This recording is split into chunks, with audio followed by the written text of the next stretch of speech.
The fragrance of selfless love that has drawn the world into one family. The truth of an eternal message that has been revealed through every act and word. The fulfillment in service that has been taught by relentless sacrifice. The Lord's own life is indeed His message.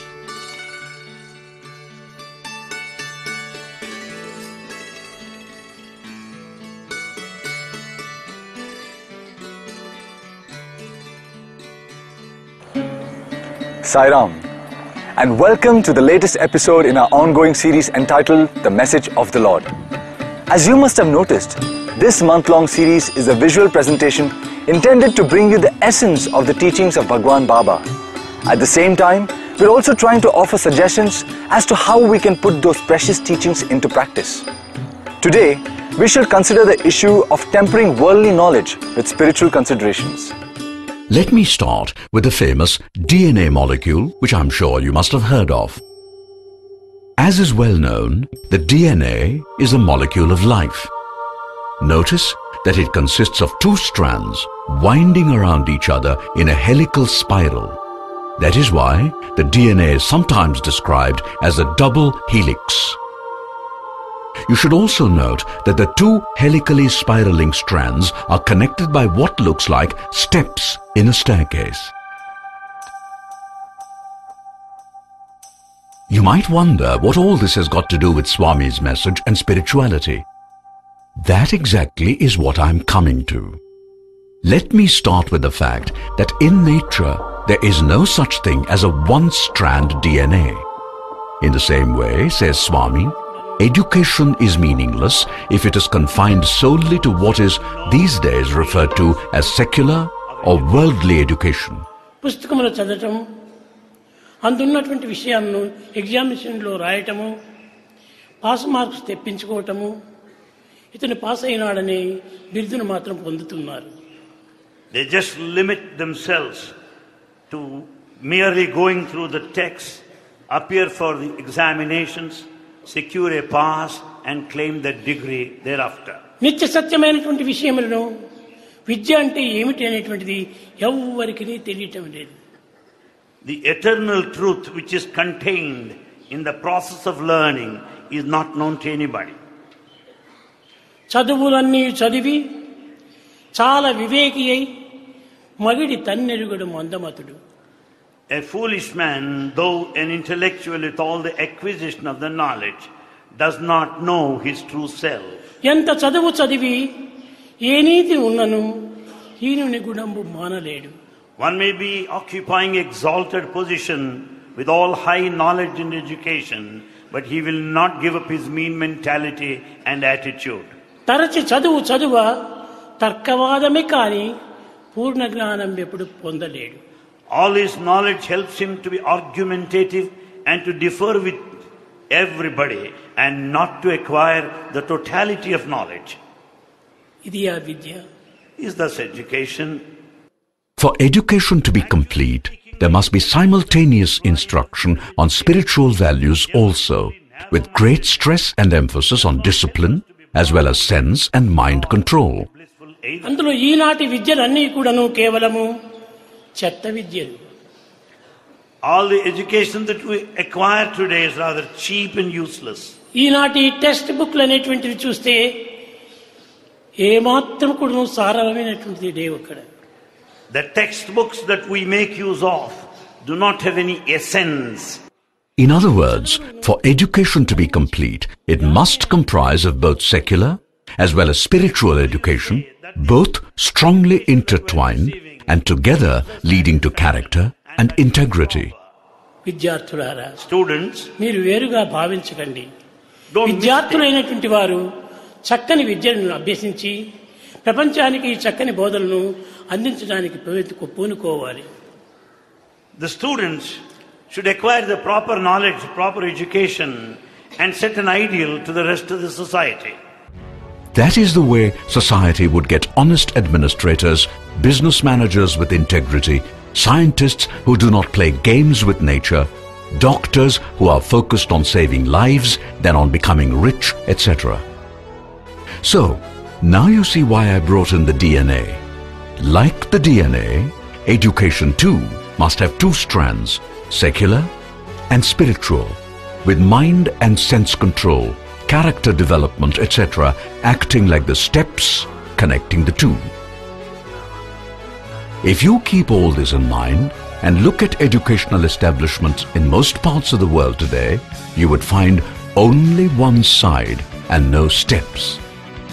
Now ask yourself, can such a system be called balanced education? Clearly not.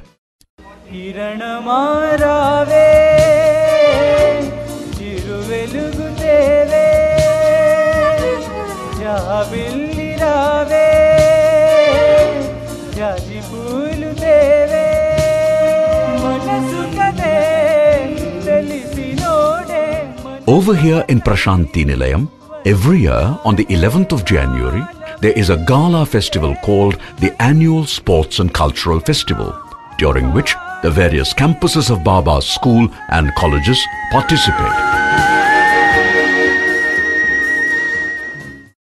Bend the body, mend the mind, and end the senses.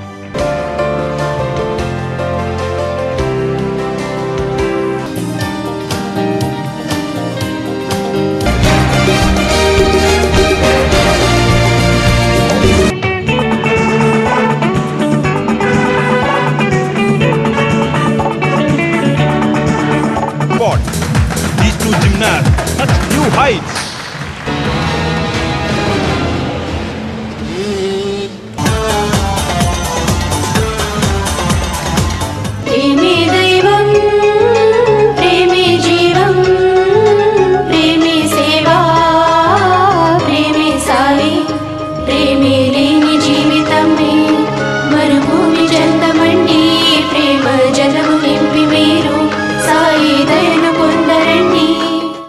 On 14th January, there is a prize distribution ceremony during which Baba gives away the prizes.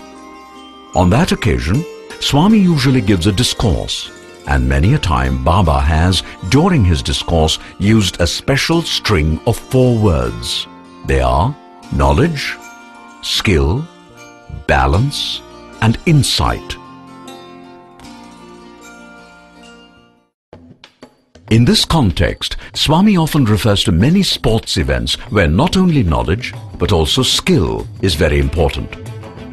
Referring to motorcycle stunts, for example, Swami would say that the rider would need a good knowledge about riding bikes and also a lot of skill in handling the bike itself.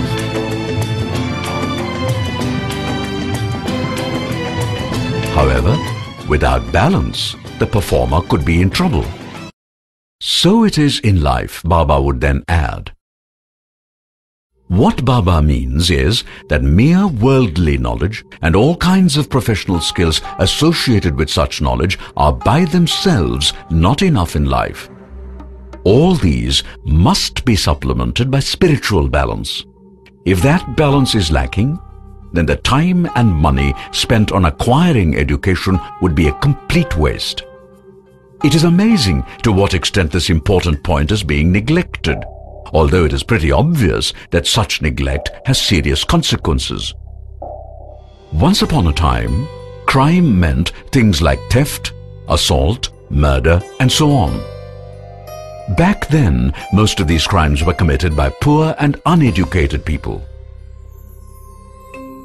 Such things happen even today. However, this type of crime is relatively small compared to those committed by intelligent and highly educated people. The fatal flaw at Enron was pride, arrogance, intolerance. Well, the money you guys stole from those poor grandmothers? We can add a gazillion dollars to the bottom line.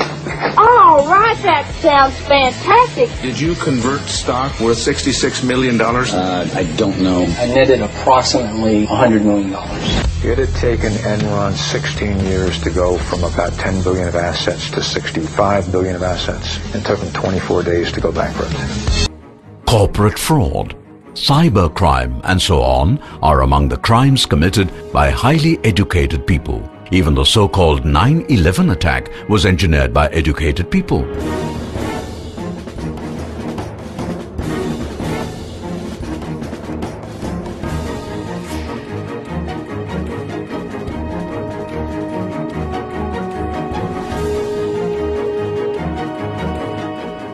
That is why a leading educationist in the West once said that his university produces only clever devils. In other words, producing brilliant scientists and engineers, or even doctors who are very knowledgeable and highly skilled, is simply not enough. Society needs much more. Recall a point we made a few episodes earlier. What Professor Weisskopf is telling us, and he ought to know, is that all worldly knowledge and professional skills need to be polished with spiritual balance. Then alone would one obtain insight into the meaning and purpose of life. As someone nicely put it, the purpose of life must be to lead a life of purpose. Compassion is the best way of making life have meaning and purpose.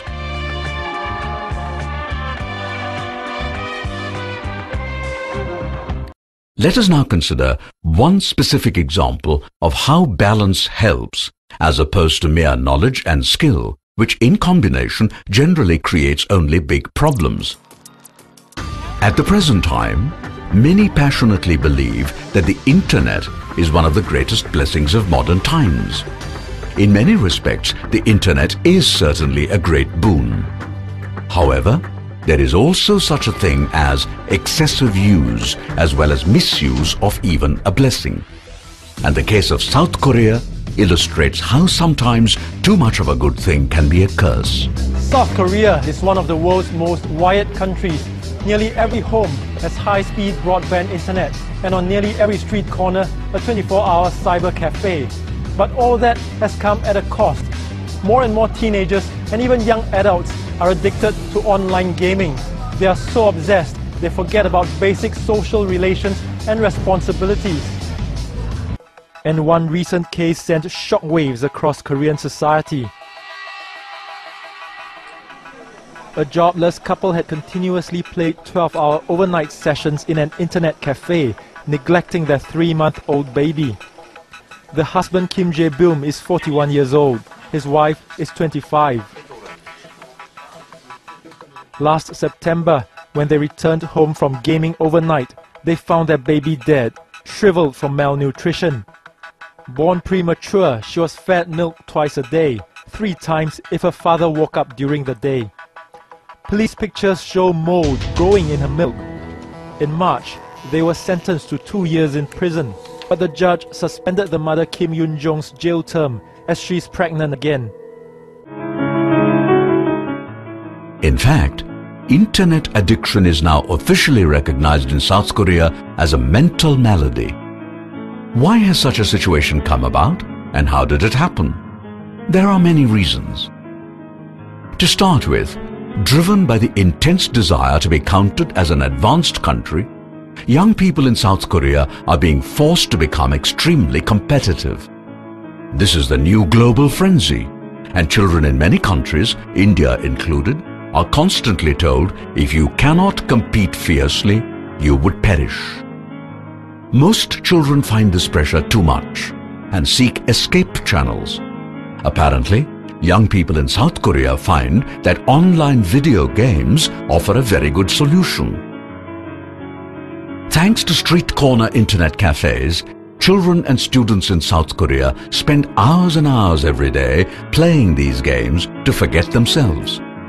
In the process, they also ruin their physical health, besides becoming psychological wrecks. Deeply concerned, doctors and government health authorities have now come up with internet addiction centers to wean children and students out of their addiction. Counselors say when at home, these teenagers typically use the internet for 12 to 18 hours a day. The camp helps them build emotional bonds with the real world in order to distance themselves from the virtual one. It is nice to have rehab centers like they have for drug addicts and alcoholics. However, if one is serious about the problem, then one has to go deeper and ask how the problem arose in the first place. That exactly is where spiritual balance comes into the picture. How exactly is such a worldly thing called the internet connected with spirituality? That is the question we shall examine next. Not many may be aware that the web was an invention of scientists in the world's leading scientific laboratory called CERN, that straddles two countries, France and Switzerland. CERN scientists, who are often located in many places, wanted to be in constant touch with each other, exchange huge volumes of data, etc., and thus was born the concept of computer network.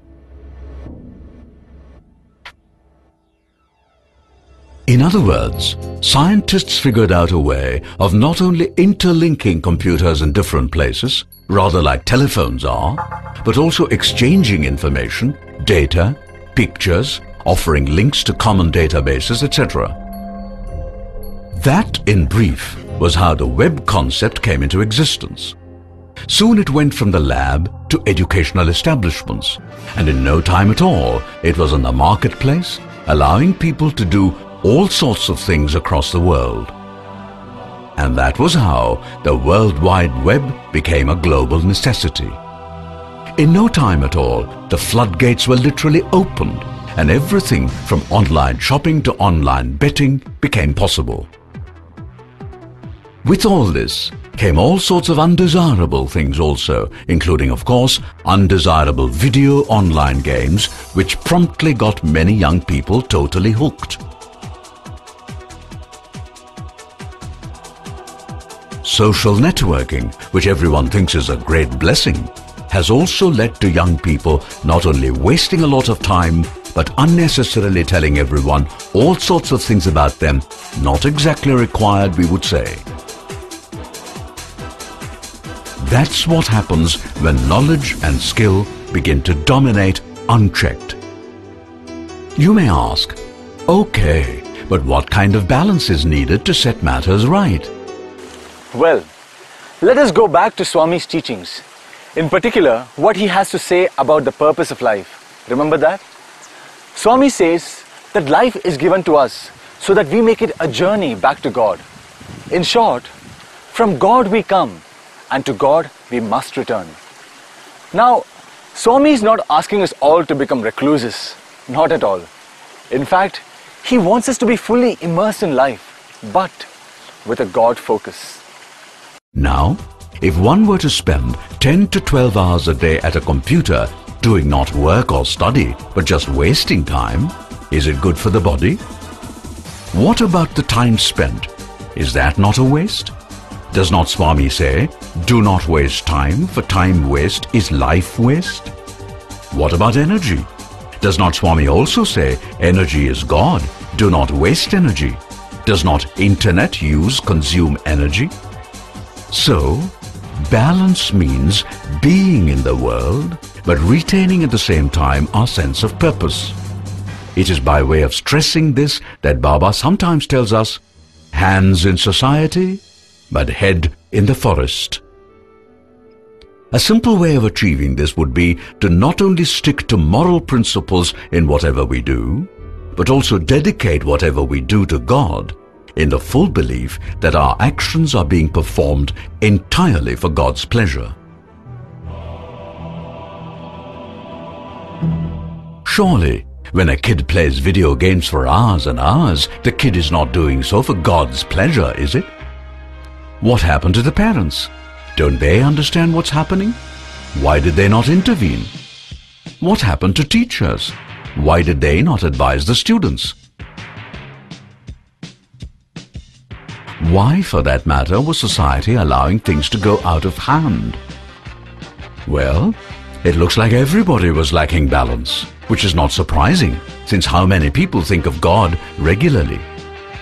You know, we must think of God not merely when we are in trouble, but also when things are going well for us. That is why Saint Kabir once said, दुख में सुमिरन सब करे, सुख में करे न को। जो सुख में सुमिरन करे,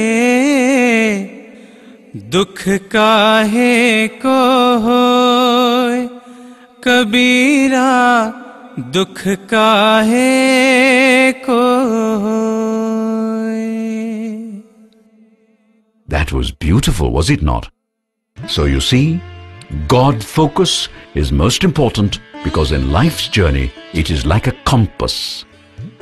Imagine going through a dense jungle or sailing on the wide ocean without a compass. If a person did that, he or she would be totally lost. That exactly is what happens to most people today as they go through life. We become very busy chasing this and that. Do we pause for a moment and ask, why on earth am I tiring myself out in this manner? What for? What good is it going to do to me? Not many do this. They are just swept by the force of events around them and keep going in a robotic fashion. A few, however, would say that they are doing all this for the sake of money, fame and wealth. Ask them why they want money, fame, wealth, etc. They would reply, for being happy. What else, you stupid? The funny thing is that even many devotees feel that way. Why? Because they have hardly spent any time thinking deeply about what Swami has been telling us and teaching us.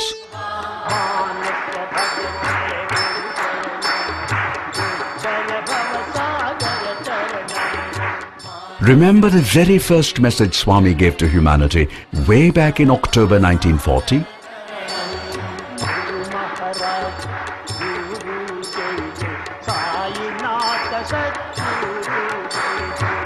Surely, you know what that bhajan means, don't you? Reflecting on that for a moment every day, and tuning one's life to that message Swami gave us so long ago would be one good way of introducing balance, meaning, and purpose into our lives. Continuing on that theme, how many times have we heard Swami sing this particular bhajan? Bhaja Govindam, Bhaja Govindam, Bhaja Govindam, Bhaja Govindam, Govindam Bhaja Mudhamate, Samprapte, Sannihite Kale, Samprapte, Sannihite Kale, Nahi Nahi Rachati Dukrum Karane. We all know what that means, don't we? What is the use of all the wealth in the world when death is knocking on the door? And finally, what about this bhajan? Bhajana bina sukha shanti nahi. Sai bhajana bina sukha shanti nahi. Hari bhajana bina sukha shanti nahi. Sai bhajana bina sukha shanti nahi. Hari nama bina ananda nahi. Sai nama bina Hari nama bina ananda nahi. How many times have we heard Swami sing this bhajan? And how many times have we sung this along with him? I am sure we all know the meaning, and there is no need for me to go into it in detail. In simple language, the essence of the message is, without keeping God in mind, we would never be able to enjoy real peace and happiness. If you want to take home a lesson from this episode, I would say it could be the following. Let us finally, and once and forever, get rid of the notion that spirituality is far removed from daily life. If there is one thing we should and must learn from Bhagavan Baba, it is that spirituality must be made the very core of life by making our lives revolve around the teachings of Swami. That is the way to introduce balance into our lives. That is the way to make our lives more meaningful and purposeful. And that is the way to real happiness. That is all we have for this episode. And I hope you liked what we offered. Please do join us again tomorrow. Jai Sai Ram.